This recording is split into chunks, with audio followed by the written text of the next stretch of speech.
everybody, and welcome to episode 151. I'm your host today, Sam Gottlieb, and with me today, as always, but virtually this time, is Tanner Dislin.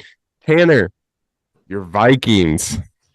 We are recording on Sunday. Instant reaction to the Vikings.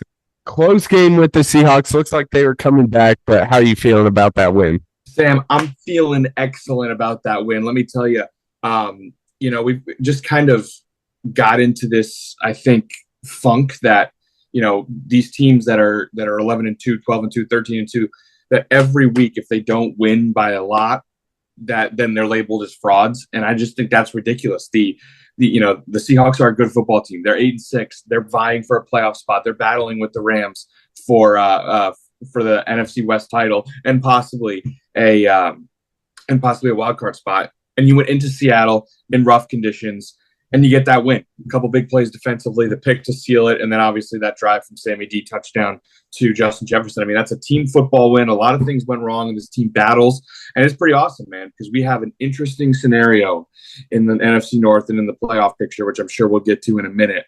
But yeah, Minnesota, they hold their own destiny, man. If they win out, they are NFC North champions, and they will be the number one seed in the NFC. Yeah, it was an impressive, gritty win for sure. This is going to be a college-heavy episode with the college football playoffs just occurring yesterday and Friday.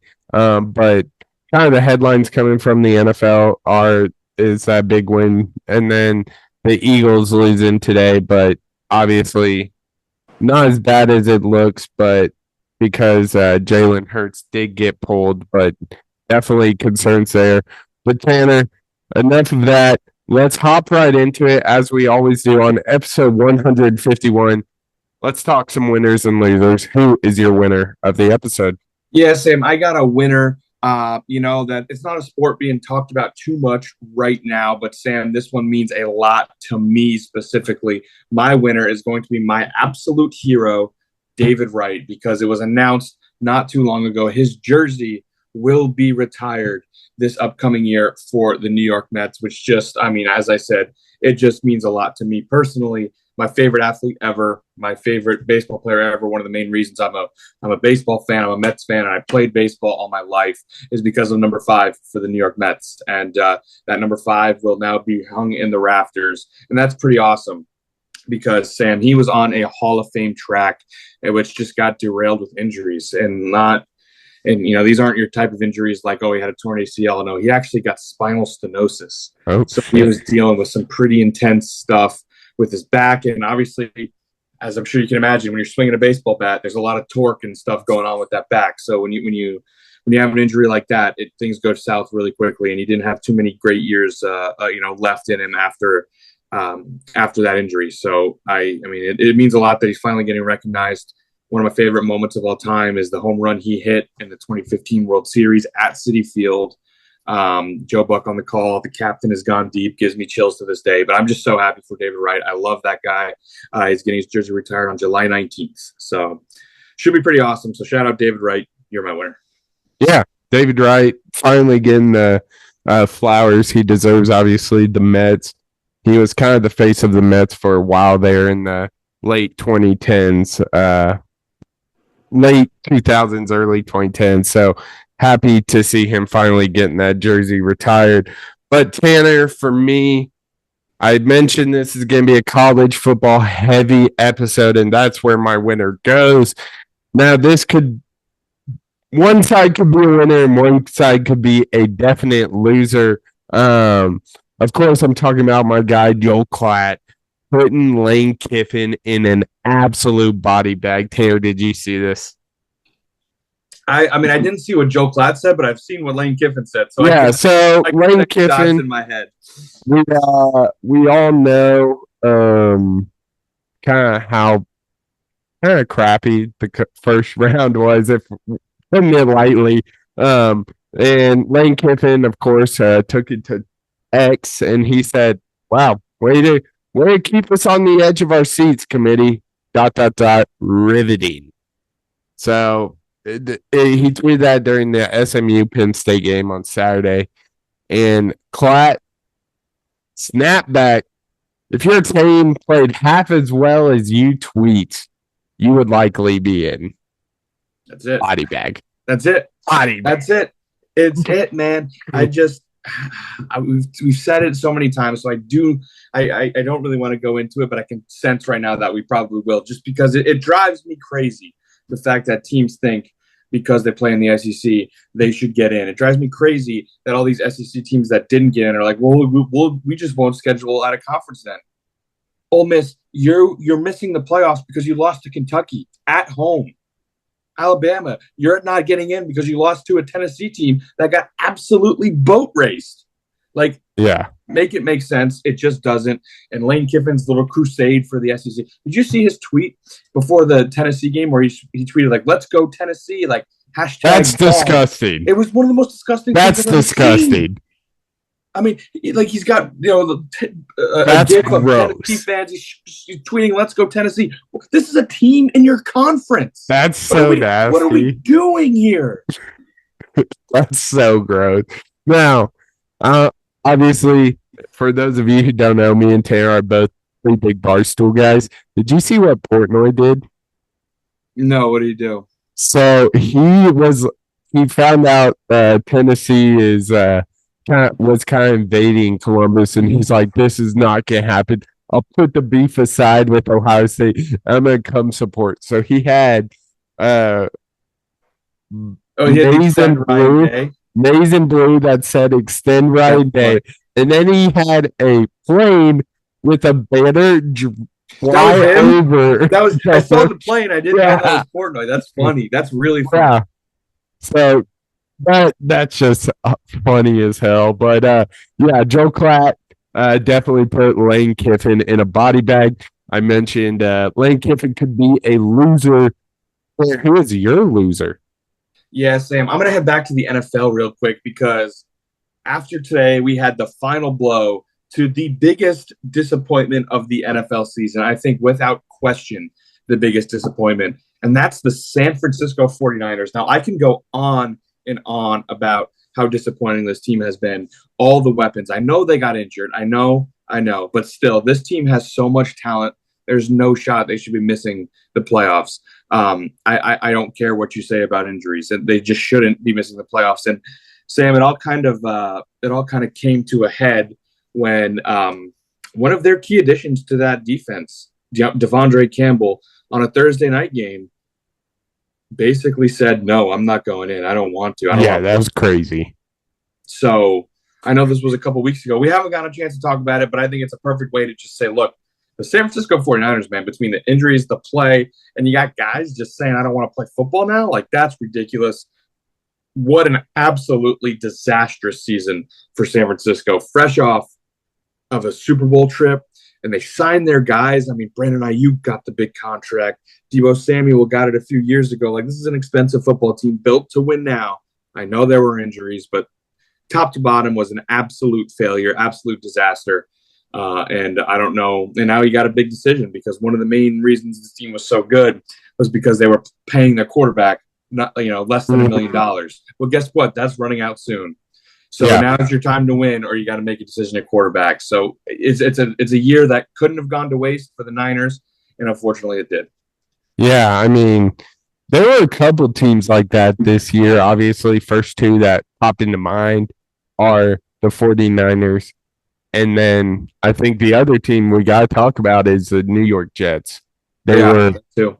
I mean, everyone last year was like, just wait till Rodgers gets healthy. Zach Looks Wilson like it didn't matter. Zach Wilson had a better record. Yeah, absolutely crazy, but definitely worth a loser in San Fran. But for me, Tanner, I gotta go with a guy that's been in the headlines a lot lately, and that, of course, is Doug Gottlieb. He is the head coach of Wisconsin Green Bay. He has a pretty unique situation because he's a head coach of this men's basketball team, but he also is a podcast host. Didn't know he was a podcast host. Never even heard of this dude. Yeah, I know. But Last year, before he took the job at Green Bay, he was in the media. He was an announcer. He was working for, I think, CBS maybe. But yeah, he was covering the sport. Yeah, but so it might have been like a week ago at this point. He also got body bagged, this time courtesy of Adam Schefter. Adam Schefter tweeted, Sacramento State is in discussion to hire former Pro Bowl quarterback Mike Vick as its new head coach per sources. Sacramento State plans to move up to FBS and has over $50 million in NIL. And Gottlieb tweeted, Jesus, Shefty, edit what agents tell you, 0.0 chance Sac State has $50 million in NIL. So that was kind of the first reaction here. And Shefty responds with, in Jesus, Doug, a 7-game losing streak in last place in the Horizon League, maybe less time on social media and more time in the gym. Now, Tanner, this team he is coaching, I don't know what their record is at the current state. I'm sure it's not great, but they are 0-3 in the conference as of this interaction and 2-10 overall. They were on a 7-game losing streak, like Shefty said. And so that happened about a week ago. And then recently, this happened on the 18th. He referred to a weaker potential opponent, Michigan Tech, which is a D2 school, as nobody you. Well, Tanner, they played that team and they lost 72-70. So this dude is just taking left and right. He is absolutely getting bodied by everyone online right now, and it's just not looking good for this man. I mean, there are just so many things to say. I mean, number one, someone else is commenting about a school. You're in Green Bay. You're in Wisconsin is where you're coaching in the Horizon League. Someone's talking about Sacramento State. Football, by the way, Sacramento State football, all the way on the West Coast. And and then you decide, hey, it's going to be your job to comment upon how much money they have in NIL funding. Like, who the hell are you to comment? Like that's just absurd to me to begin with. And if he said that, we might still be talking about him as a loser. But then the fact, obviously, Shefty comes and hits him back with just the best comeback. It's like, dude, what? There's no reason you should be responding to this. Shut up and coach your team because your team sucks. And by the way, I did look at their schedule. They are 2-12, and their 2 wins are against Western Illinois and Southern Illinois at Edwardsville.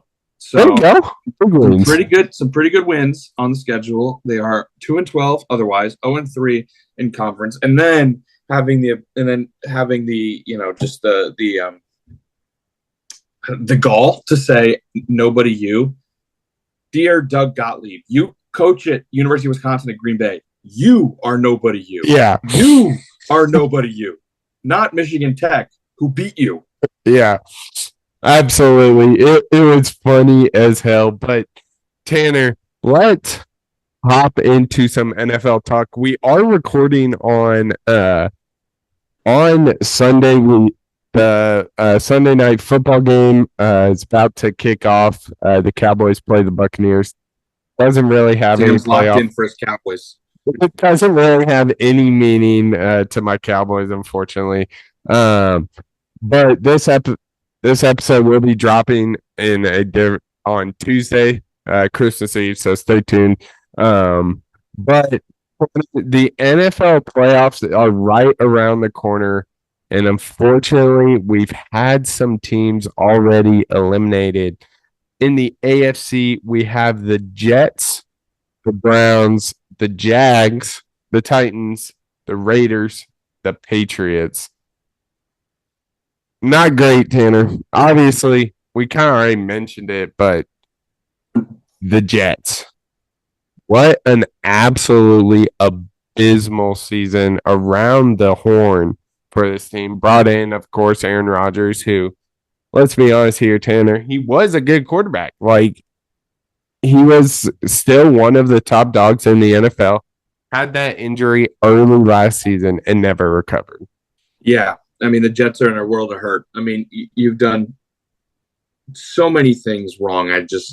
So many things wrong. I mean, you fired your GM, you fired your head coach. Your defense was supposed to be one of your strengths this year, and it was at times shaky. You fired your defensive head coach, and then it became awful, awful as soon as you fired your defensive head coach.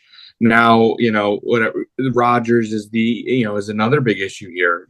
What do you do at the quarterback position? Do you want him back? At times, he looked like he's shown, he may still have it. At times, he hasn't. The Jets are the most confusing team, but as you said, man, it's just no other way to put it, but a top to bottom colossal failure. Yeah, absolutely. And then we go up a tier on the bubble. We have the Colts, the Dolphins, and the Bengals. Obviously, I think the two teams we are looking at here are probably the Dolphins and the Bengals, both very disappointing seasons to so far. The Bengals, they have their two best players playing at MVP like seasons. I don't think anybody can argue that they just have absolutely zero defense. And then on the other side of things, just unfortunate circumstances. Obviously, Tua with his concussion, Tyreek Hill just not being there sometimes. But talk to me about these two teams. Yes, and I think you said. I think I have to look at Cincinnati right now because, it's just another case where this is a team that should be competing in the elite of the AFC, and it was an organizational malpractice to put out this offense, what it can do, and have that much talent, and then look at the defensive side of the football and just be that bad. It's a waste of a year. It's a waste of a year of Joe Burrow. It's a waste of a year of Jamar Chase. And obviously, this team has one of the biggest decisions regarding cap space of any team in football right now, with their two wide receivers who need to get paid soon. Jamar Chase, of course, is leading in like the triple crown in receiving. So obviously, you feel like you're going to lean towards him. What do you do with T. Higgins? Joe Burrow, obviously, like it's just there are so many things to look at with this team and interesting cap decisions to be made on the offensive side. So just them playing as well as they are. And to be at 7-8 right now, obviously, really disappointing from that defense. And then some of these other teams, I think the Broncos are playing with house money right now. I mean, you mentioned them a little bit earlier. No one expected them to be 9-6. I didn't expect them to be 9-6. I didn't think Bo Nix was going to be any good. Shut me up right away. Playing great football his rookie year. The Dolphins, obviously, the injuries, like you said. So I think they're pretty happy to be at 7-8, considering everything that's gone down. So it'll be interesting to see who gets into those last few spots. I mean, right now, Chargers and Broncos at 9-6 seem to have it all but locked up, with the Colts, Dolphins, and Bengals on the outside. But a lot of football left to be played. Yeah, as of right now, right before Sunday night football, according to the NFL playoff predictor, the Broncos have a 76% chance. The Chargers have a 95% chance. And then those that have clinched a playoff spot, obviously the Chiefs, they're sitting at 14-1.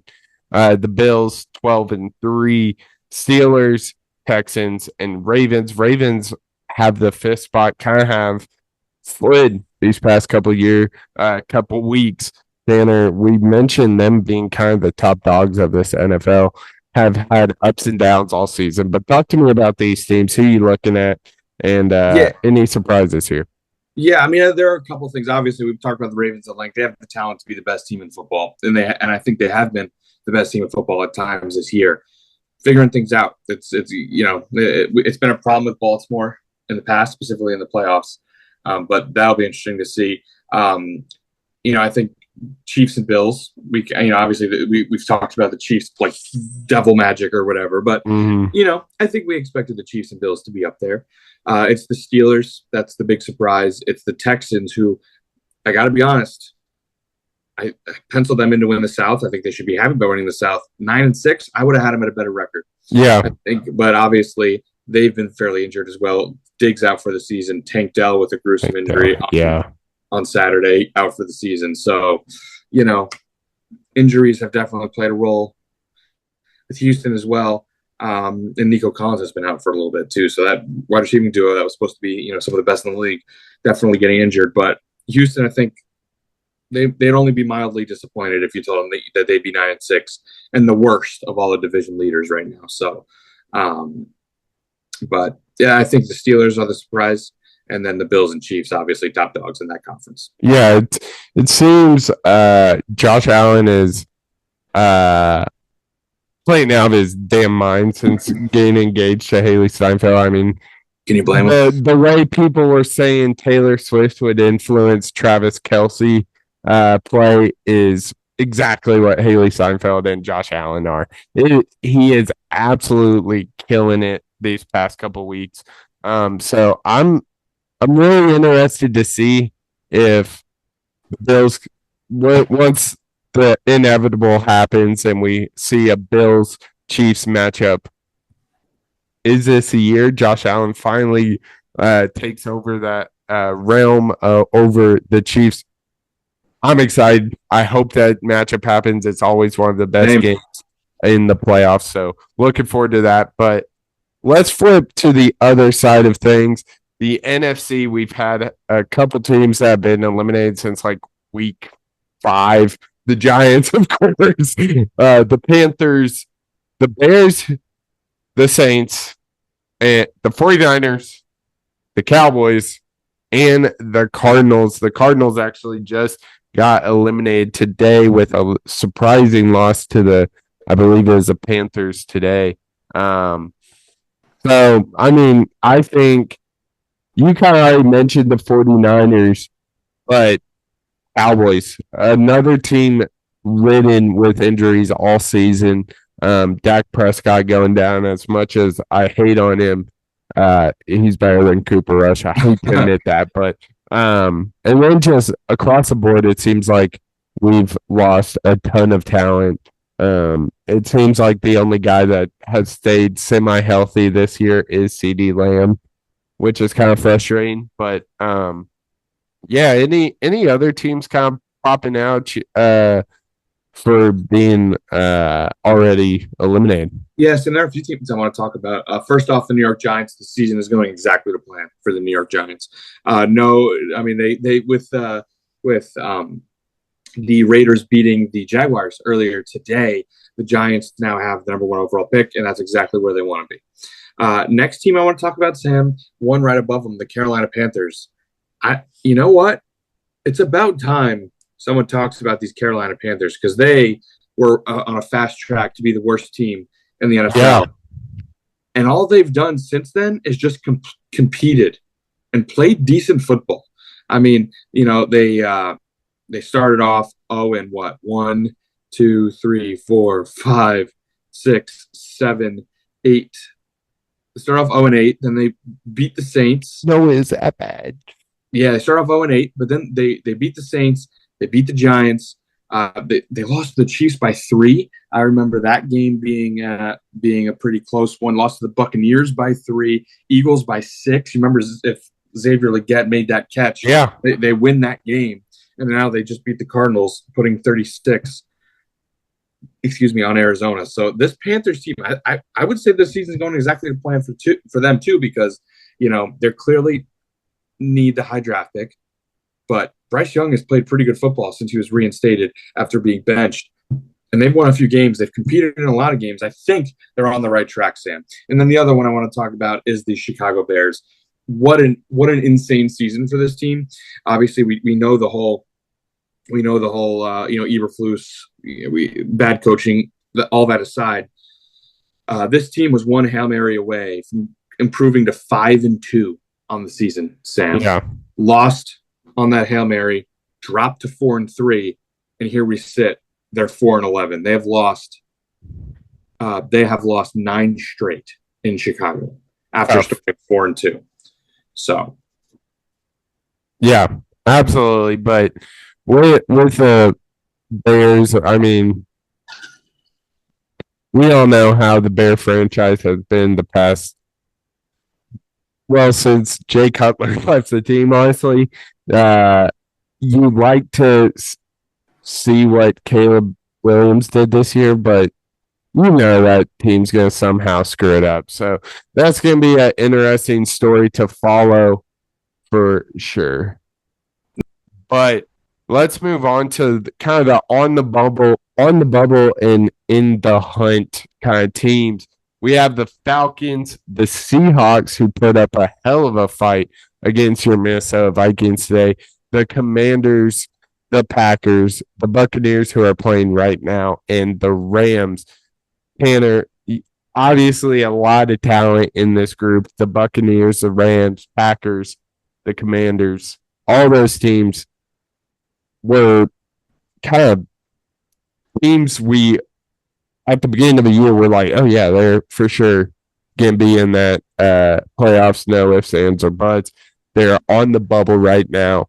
But talk to me about teams you're looking at and kind of shocked by their position in the hunt. Yeah, I think number one's got to be the Commanders. What an amazing season from them. What an amazing year for Jaden Daniels. But Sam, the headliner for me, looking at those teams you just mentioned and the teams at the top, there's a letter missing on the entirety of the NFC side. There's no Z next to anyone's name. Yeah. No division has been locked up yet. The Commanders can still overtake the Eagles. The Vikings can still overtake the Lions. The Seahawks can still overtake the Rams, and the the Falcons can still overtake the Bucs. So this division is absolutely chaos right now, and I'm absolutely here for it. And all of those teams having a shot to win their division is unprecedented, it seems like.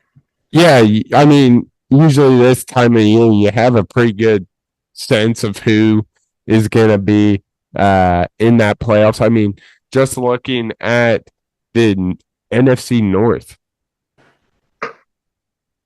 damn near actually three of those teams, if you ask anybody this year, those three teams are probably some of the best in the NFL, obviously excluding the Bears, of course. But I mean, the Lions were thought to be one of the greatest teams to ever play this year. That division is absolutely insane. The NFC as a whole, like you mentioned, is insane. There has been a couple teams that have clinched a spot. Where their spot will be is to be determined, I believe, for all three of these teams. But the Lions, the Eagles, and of course your Minnesota Vikings have clinched a spot. Man, that's got to feel good. Having the situation go down. Minnesota obviously thought it was going to be sort of a Sam Darnold just fill in for a little bit. You got Justin Jefferson. You can't just waste a year of his contract. But talk to me about this Viking season. I mean, I think you had them going 8-9 this season at the beginning of the season. So talk to me about their season so far and what do you expect out of them down the stretch?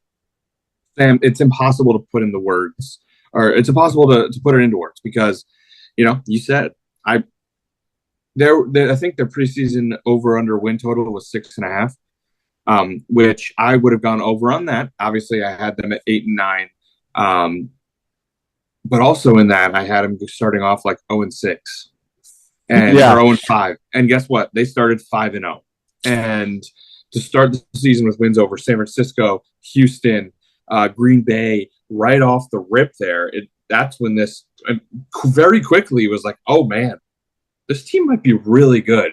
And you had them going 1-6. 1-6. Yeah, for the first 7, I'm going 1-6. They actually went 5-2. Yeah. So just a complete and total flip of what I thought. I mean, I don't know what else to say. Sam Darnold has been everything we could have expected and more. And I think the real key here is the fact that the biggest upgrade by far out of anywhere on this team is on the defensive side of the football because you were able to bring in Andrew Van Ginkel, Jonathan Grenard, Blake Cashman, Stephon Gilmore.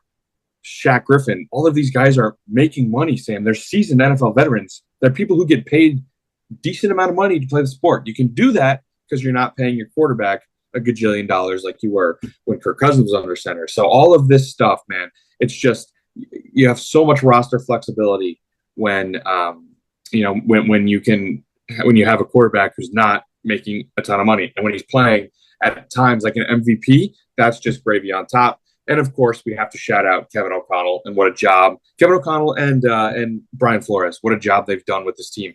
I can't again. I struggle to put into words how surprised I am by how they have played, how encouraged I am, especially with a rookie top 10 pick coming back and probably being the quarterback next year, and from the coaching staff and what I've seen, their ability to develop quarterback play and work them within a system and establish that system, throughout the entirety of the team. So it's awesome season. Obviously not over yet, but they can lose every game for the rest of the year, and this would have been just an incredible season.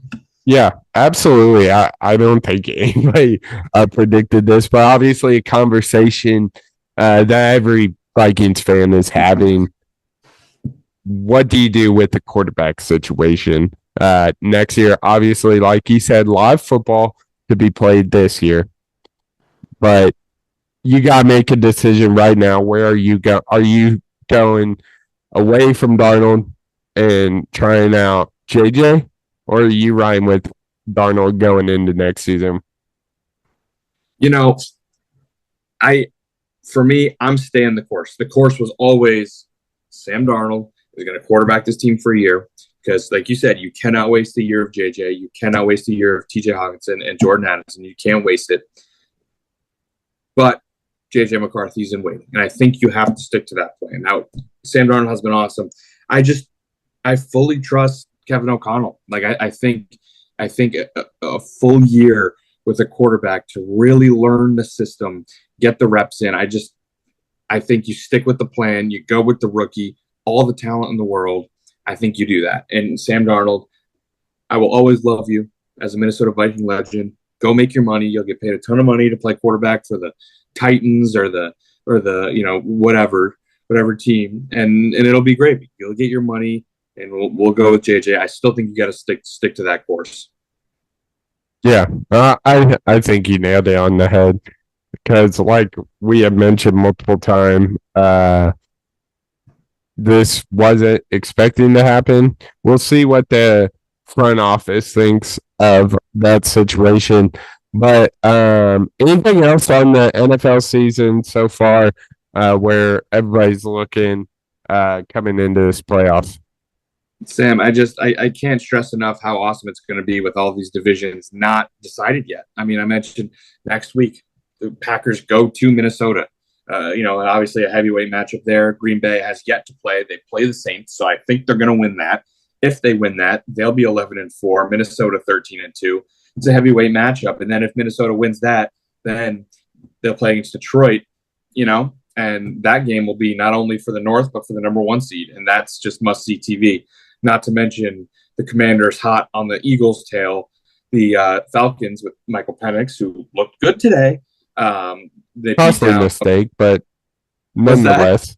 Costly mistake down the stretch, but nonetheless. Yeah, red zone pick.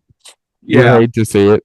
Yeah, but the Falcons are on the Bucks tail and all of this stuff. So it should be an awesome finish to the season, specifically in the NFC. Yeah, I don't think anybody's arguing that. It's going to be a lot of fun. But there's already a playoffs that has occurred now.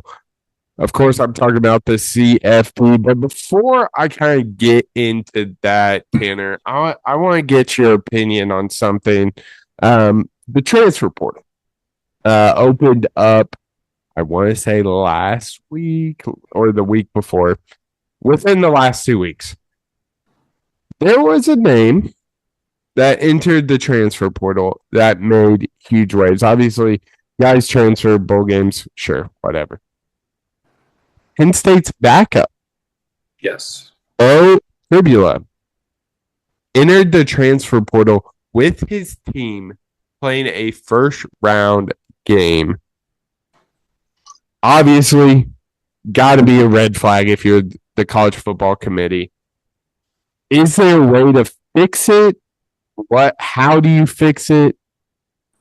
Just talk to me your thoughts on this whole situation, because it is absolute madness. And to be honest, I'm here for it. This is absolutely insane, but there's got to be some set of structure here. Yeah, Sam, I got two rules for you. And this, not necessarily, one of them will address the bow Pribula. I don't remember how to pronounce this a lot, but the bow situation. And one will address the transfer portal as a whole. Number one, the most obvious one. Why the transfer portal opens before the season ends has to be the stupidest thing I've ever seen. Does free agency open before NFL ends? No. Does free agency in any sport happen when before the season ends? Yeah. Like, whose idea is that? So I did hear, I think it was Herb Street on Pardon My Take. He mentioned it opens up then so kids can transfer for school. Oh, is the reason why it's that week. Isn't that insane? That's one of the dumbest things I've ever heard. That's insane. That's one of the dumbest things I've ever heard. Because put education first, but come on. I understand. Everyone that's a college sport fan knows no matter what you're getting, unless you're Jonell Davis, you're getting into any school. Let's be honest here, too. Yeah, and that's just because, look, I understand, but I mean, school is something that, obviously, while important, it can be made up. Like, maybe if you're a little late to registration, you can't, that is so ridiculous to me that is for school reasons. No, it's not.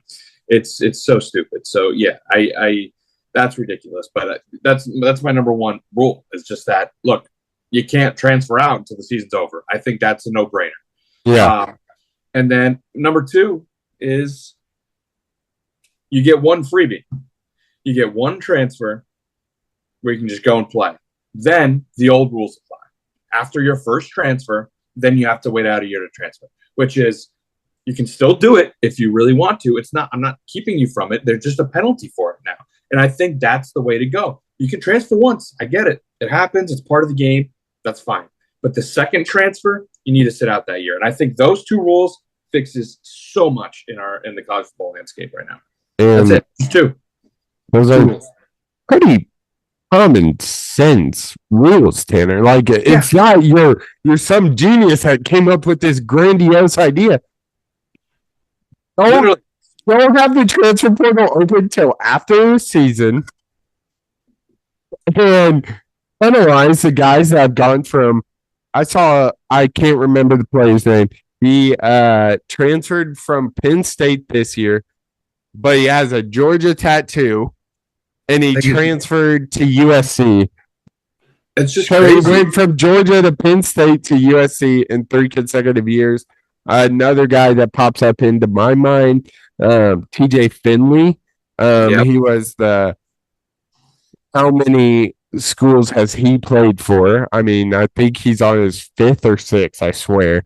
But I mean, that's what I was going to say. Just don't have the transfer portal open. And the thing is, even if it is school related, if that's the reason, and they're worried about classes, athletes get first dibs.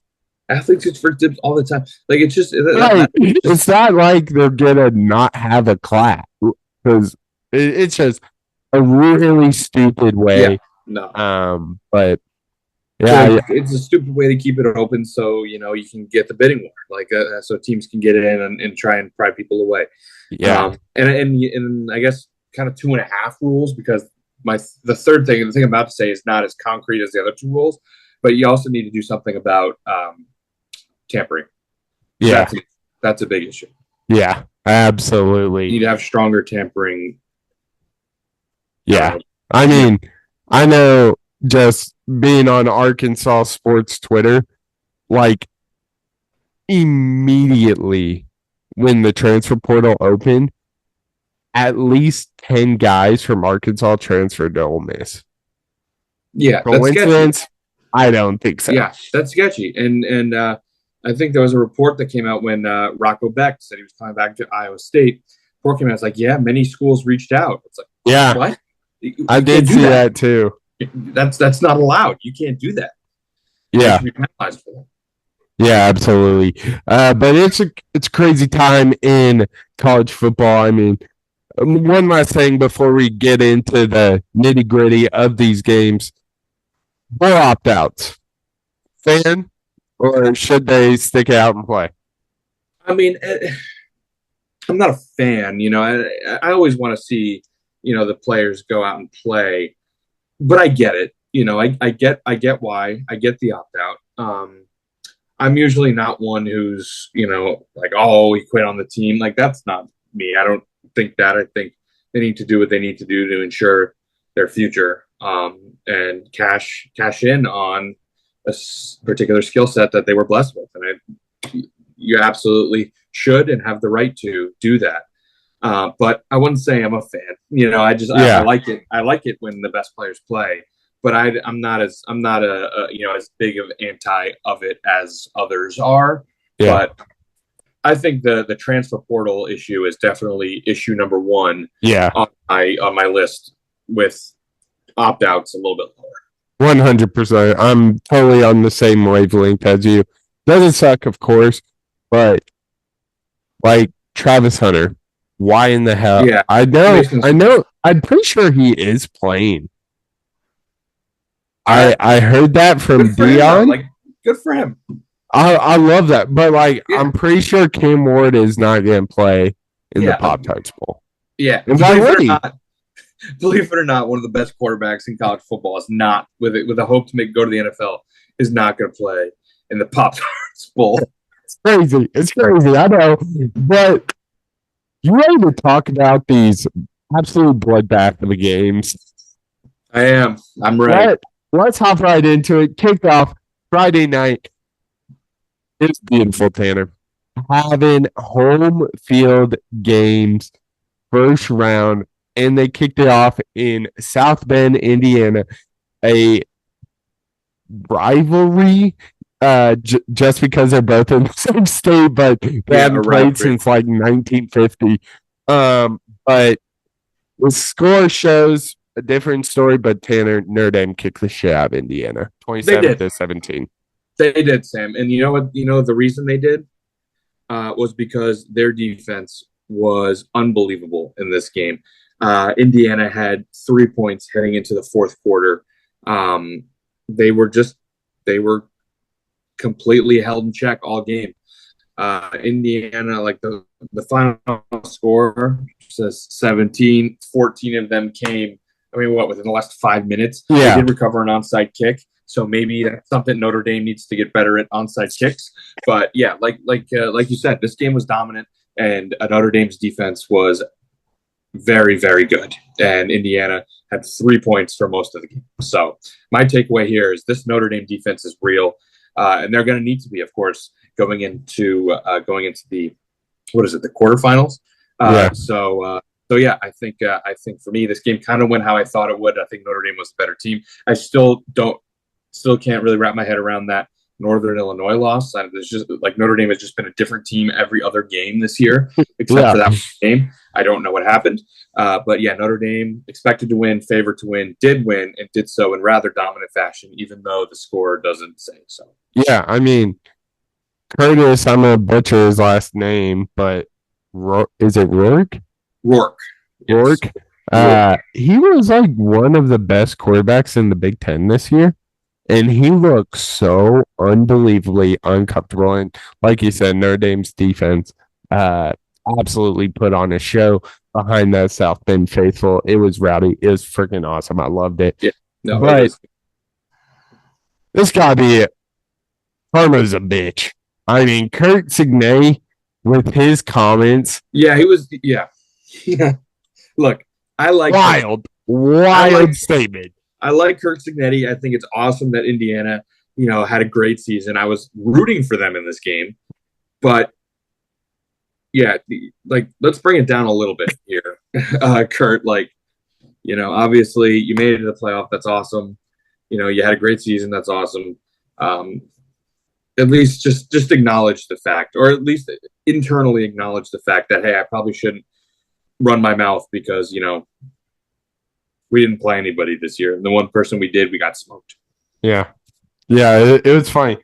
Now I got asked, what'd you think of that punt late in the fourth quarter? Yeah, absurd. You just can't do it. Your season's on the line. Your season's on the line. Not to mention the optics after you talk as big a game as you did, to punt that is absurd. But not just from a football standpoint, like you're fighting for your life, man. Your season is over if you lose this game. What are you doing punting that football? Yeah. And his reasoning was we weren't doing anything on offense, but our defense was playing well. Again, I like to throw the red flag on that statement. Even if you believe it to be true, look, defense can't bring you back in the game. Like, sure, maybe you get a turnover. Maybe on the off chance, maybe they do score a touchdown. Your offense was going to need to bring you back in that game. And the only way to do that was to keep them on the field. Yeah, absolutely. Now, Saturday, that game goes by. We kick off the Saturday action at Penn State. Day whiteout, not as cool, I'm going to be honest. Yeah, it didn't matter. It didn't matter. Penn State kicked the crap out of SMU Mustangs, 38-10. Another dominating performance by the defense. Had Kevin Jennings stadium pulse 150. Yeah. It was abysmal. Like, you could have turned off this game after the first 5 drives and you wouldn't have missed anything. Yeah, Kevin Jennings was in hell. He had 3 picks, 2 pick sixes, was not good. He was definitely rattled by the whiteout. But Sam, this game was lost, in my opinion, on the first drive of the game for SMU. I don't know if you remember it. SMU moved down the field. They had a 4th and 1 in the red zone. And SMU goes for it, of course, because they're playing with house money. And, we need a touchdown here. We're on the road. I 100% love the call. They ran a bootleg. Quarterback, he could have kept it and gotten the first out comfortably. But he threw it to a wide open tight end. And the throw was a little off. The tight end probably could have caught it. The throw could have been better. One of those scenarios where either side could have done better, but it ends up dropping, and it would have been a walk-in touchdown if it was caught. Or if he just tucked it and ran, they would have had a free first down and would have lived to fight another day in the red zone. But that turnover, Sam, the crowd was silent. SMU was moving the ball. That turnover just got the crowd back into it. And then SMU's next possession, after they hold Penn State, get the ball back, then he throws a pick 6. And then, that by that point, the crowd was super into it. The Penn State defense had their heels in the ground, smelt blood in the water, and, just kept coming all game long. Yeah, I mean, Drew Aller got pulled the entire fourth quarter, so it probably could have been worse, Tanner. I want to shout out the guy that played phenomenal, was probably the player of the game. Former walk-on Dominic DeLuca had that pick 6. That was awesome to see. Just an absolute ransacking of SMU, which inspired Lane Kiffin to take to X. So another kind of a snoozer, probably the best game of the 4. Clemson, Texas, if you want to say best game, is the most competitive for a little bit there. But Clemson drops to Texas 38-24. Talk to me about this one. Yes, and this game was hairy for a second. Texas dominated the first half, 28-10 at half. Coming out at halftime, Clemson, they're outscoring them 14-3 in the second half at one point. This becomes what was 28-10 becomes 31-24. It's dicey. The biggest play of the game, Jaden Blue breaks off a 77-yard touchdown to the house, puts Texas back up by 2 touchdowns, and by that point, it felt like the game was over. But Sam, the thing to talk about here has got to be this Texas rushing game, because we talk a lot about Quinn Ewers. I get it. He's a good quarterback, and they've done it through the air many times this season. But no. This was the Jaden Blue and Quintravion Wisner show with 29 carries, 256 yards between the two of them, and 4 touchdowns. Yeah. It was Texas was running it down their throat, and the Clemson defense, who has been good this year. I think I nominated one of their DNs for Player of the Week a couple weeks ago. And to be honest with you, Tanner, Hayden Klubnik played pretty damn. I'd say he almost played better than Quinn Ewers. Obviously, when you take into consideration win versus loss, it's hard to not pick the winning quarterback. But Hayden Klubnik played his ass off. Unfortunately, his team was nowhere to be found. Yeah. But anything else on this one? I mean, the score seems a little closer, but it seemed once Texas kind of realized they don't need to throw the ball and just run down their throat, it was wraps.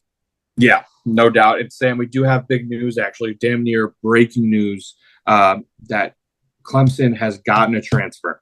What? Yes, they did. They did a few days ago from Purdue. His name is Will Helt, Heldt. And Sam, little known fact about him is that he is the first defensive transfer Dabo Swinney has gotten at Clemson. There you go. In all of his time there. That's crazy. We also have more breaking news, more related to the Iowa Hawkeyes, Tanner. We mentioned Bo Pribula, however the hell you say his name. He was down to 3. Unfortunately, he's rocking a different black and yellow. He committed to Missouri. So Missouri getting another stud at quarterback. I'm blanking on their quarterback's name, but he will probably go to the NFL. I think he's a senior this year, actually. But Bo Pribula committing to Missouri kind of sucks, but God knows we wouldn't play him at Iowa. So, but back to the games, another ass whooping.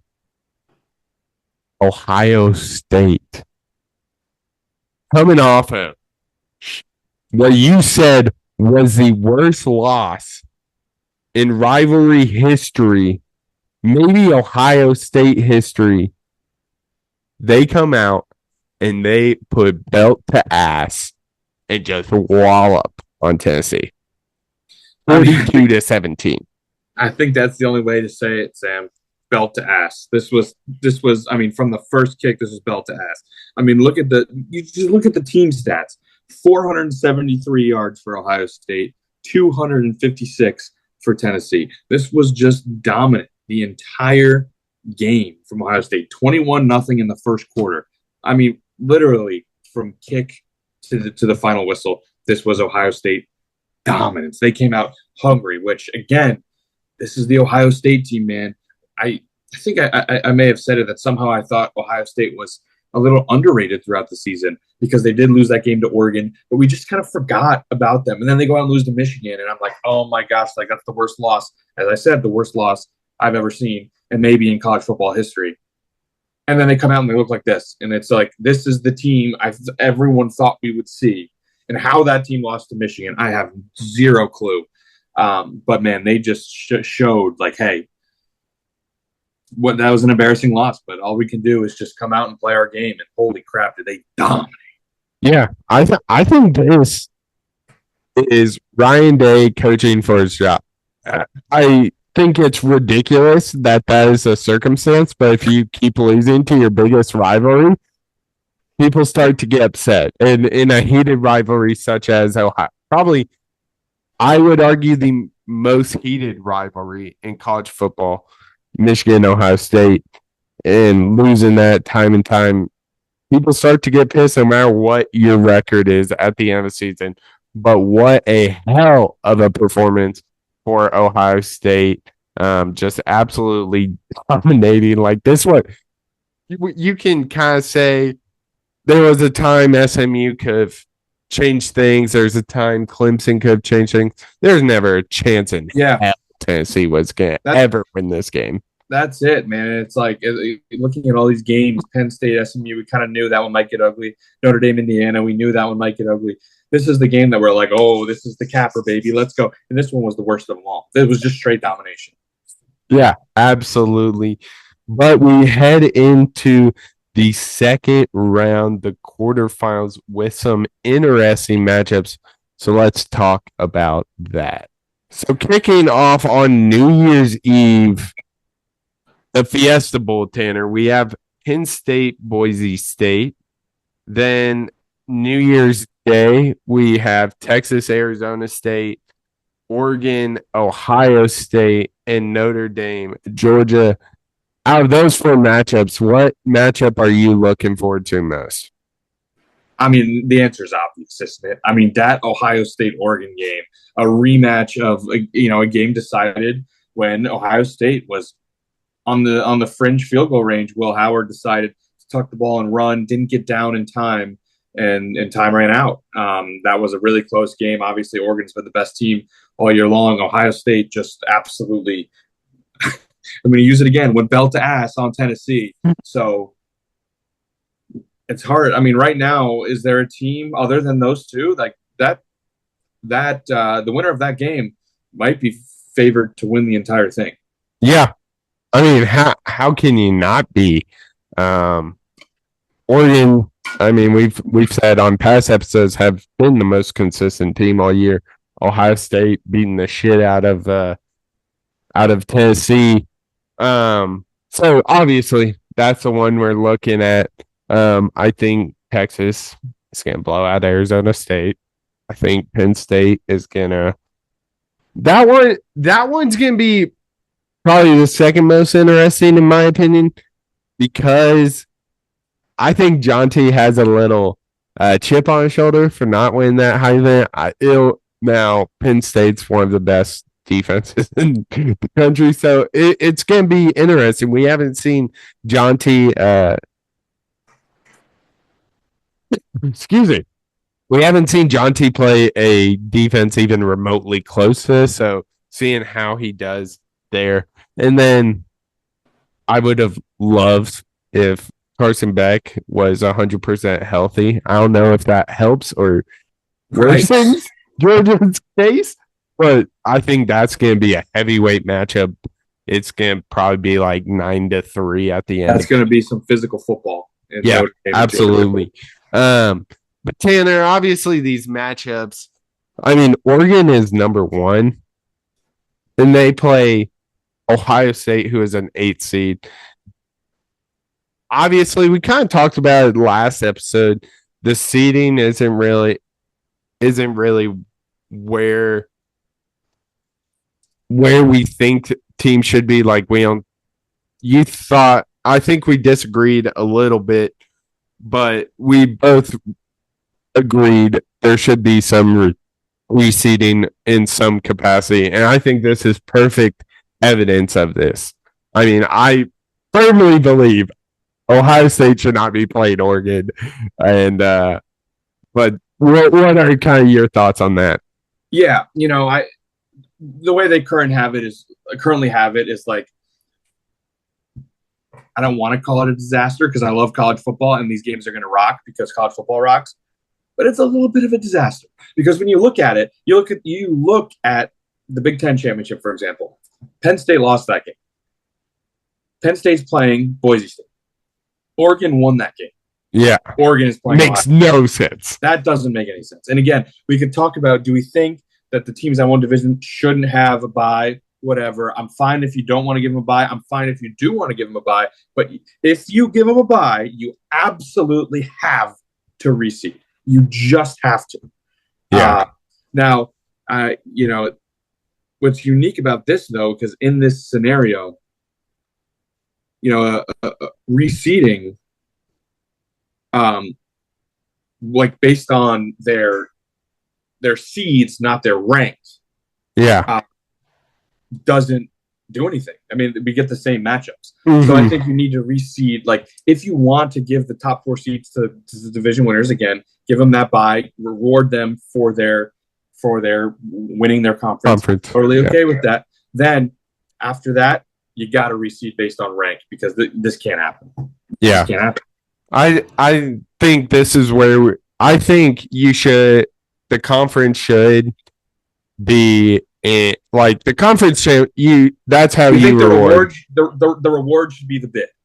The bid. I totally agree with that. Okay. Because there's no reason in my opinion Arizona State should get by.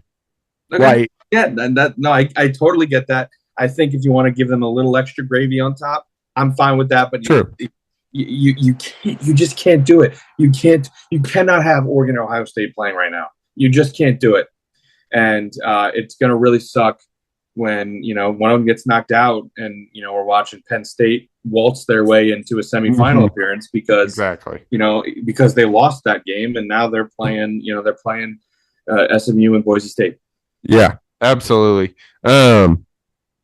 So college football playoffs started out at 4. They expanded to 8, Tanner. Now, Tanner, I don't know if you have the bracket up, but the seeds. We have 1 Oregon, 2 Georgia, 3 Boise State, 4 Arizona State, 5 Texas, 6 Penn State. Now, obviously, 7 Notre Dame, 8 Ohio State. Maybe we should have done 8 before 12. Maybe just have seen how that would have worked out. Obviously, yeah, I can say that now, but it's just interesting. It's an interesting topic to bring up. Like, did the committee screw up this year? And it'll be interesting how and if they make any adjustments, because I think everybody's kind of in agreement that some change in some capacity should happen. Now, I'm curious, Sam. I'm just going to run through what the matchups would be if they reseeded based on rankings, not seed. Because we would have matchup 1 would be number 1 Oregon versus number 12. Of course, this is ranked. Number 1 Oregon versus number 12 Arizona State. The next matchup would be number 2 Georgia versus number 9 Boise State. Number 3 Texas. Number 3 Texas versus number 6 Ohio State. And then number 4 Penn State versus 5 Notre Dame. Damn. Oh, man. I'm here for it. That seems like a better slate to me. And solely because the number 1 seed gets rewarded for being the number 1. Yeah. There's definitely some flaws, but I will give the committee credit. This is better than 4. Yeah, no, that's 100%. And I think I did this with the 14 playoff because obviously we get a lot of blowouts. When the 14 playoff first started, we also got a lot of blowouts. Yeah. Remember Notre Dame, Washington, the first time Washington made it. Michigan State. Yeah. All of these teams, Cincinnati, got blown out by Alabama, Georgia, LSU, all of these teams. So what we're not going to do is sit here and be like, this is what you get when you do a 12-team playoff. No. The 12-team playoff is awesome because some of these other games like Penn State, SMU, if we were at a 14 playoff, that might have been a bowl game. And it would have been a bowl game without Drew Aller. It would have been a bowl game without Kevin Jennings. It would have been a bowl game without all of these players because they would opt out to go to the NFL. This game meant something. Now, obviously, it was a blowout, but it meant something. And it caused the best players to play in it. So anyone who says the 12-team playoff was a bad idea or anything, they're just lying because it's not. It needs perfecting, but it's better than 4. Absolutely. And I think that's important that Penn State SMU would have been a bowl game. Yeah, like that. And the thing I love about the 12 team, you can be say 3-4 weeks left in the season. You're on that fringe. You're 15. You're like, oh shit, if we win out, there's a chance we might get to play some more football. It keeps all the teams that are in that 1 to, I'd say 18, even 19 maybe range of competing down the stretch. And sometimes, I mean, I'm sure it's going to come at some point where there's going to be kids opting out with 3 weeks left. Kind of, no doubt. Yeah. No doubt. And lost in that shuffle is all of those games where, like, I think a good example, like South Carolina Clemson. Like that's a game. Obviously, it's a big rivalry game, so everyone involved is excited for that reason. But on a national scale, that's got a ton of implications for the playoff, and it did so this year. And and because of that, we got some pretty good games down the stretch, even if the first round of the playoff wasn't as competitive. And it also shows that every game matters. I mean, yeah, exactly. And guess what? You're going to get penalized for losing to Oklahoma when you're a 14-point favorite. You're going to get penalized for losing to Kentucky at home. So. Yeah, exactly. It's awesome. I love it. I kind of wish every game had home. What was your opinion on the home field advantage, Tanner? Dude, it was freaking freaking it was sweet. Awesome. The one thing I wish Penn State was a night game. That'd been sick. I agree. However, I mean, I would say then that game would be, but the night game we got was worse in terms of. So, I agree with that, and I just, I think the one thing that the NFL will never be able to recreate in terms of college football is just the atmosphere. The atmosphere at college football games is absolutely on. I don't know what's the word. It's you just can't. It's unmatched. It's unmatched. Exactly. It's unmatched. You can't get anywhere else, especially when we're talking playoff games. Yeah, and that's why this sport is the best, man. It's been, I wouldn't say fun watching it, but just like witnessing it for the first time in history was absolutely sick. I mean, we saw Tennessee fans. We had Tennessee fans invading Columbus. We had big donors of SMU showing up an hour late, and unfortunately not even watching it probably. It was just a fun weekend. Probably not the most fun football we've ever watched, but fun regardless. I mean, 2 game days in a row. Shane Gillis calling out Baylor for straight up cheating to Nick Saban's face. It was electric. There's nothing like it. There's never been anything like it, and it's just the best. It is the absolute best, and that cannot be overlooked when we talk about how the first round was a little bit of a letdown. Yeah, absolutely. And with the college football playoffs, if you had not checked our TikTok, we made an announcement last Thursday that there was a 3-way tie in Pick'em between Alonzo, Eric, and Ron. They all had 8 points. So we decide we're going to go round by round, and we're going to see who can just straight up no super dog. Straight up, who can pick the best? Ron went 4-0, so he still has yet to miss a single pick'em. Eric is 3-1, and Alonzo is 3-1, so still competitive. Eric went Tennessee, yikes, and Alonzo went Indiana. So tough look there, but there's still an opportunity for them to continue.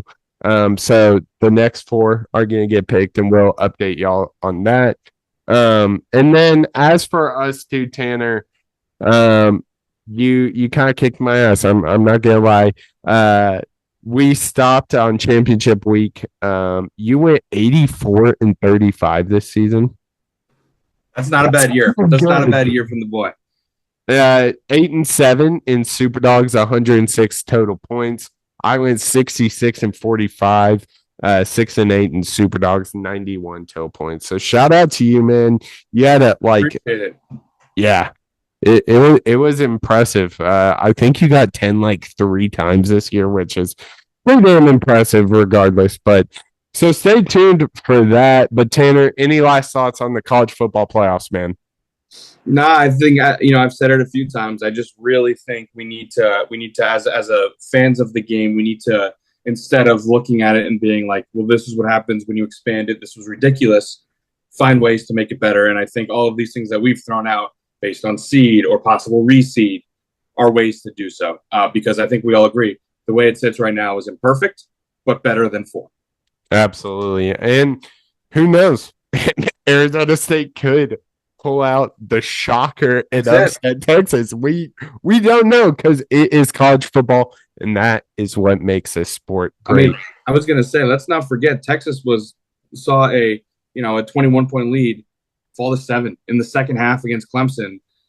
Arizona State's been one of the hotter teams. Yeah, there's a path. Scottaboo gets going. There's a path.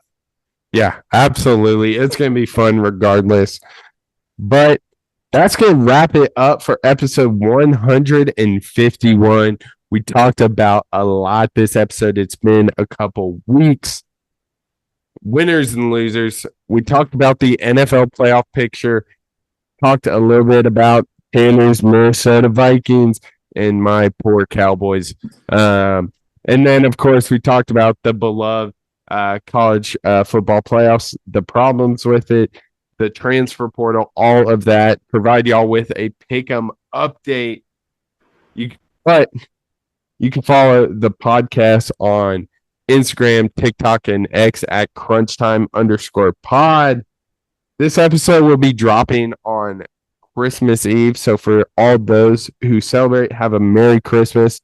We will provide updates on our recording schedule next week. We haven't really discussed that, so stay tuned for that. But for all those that celebrate, happy holidays. And if we don't see you, if you don't hear from us before the new year, have a happy new year.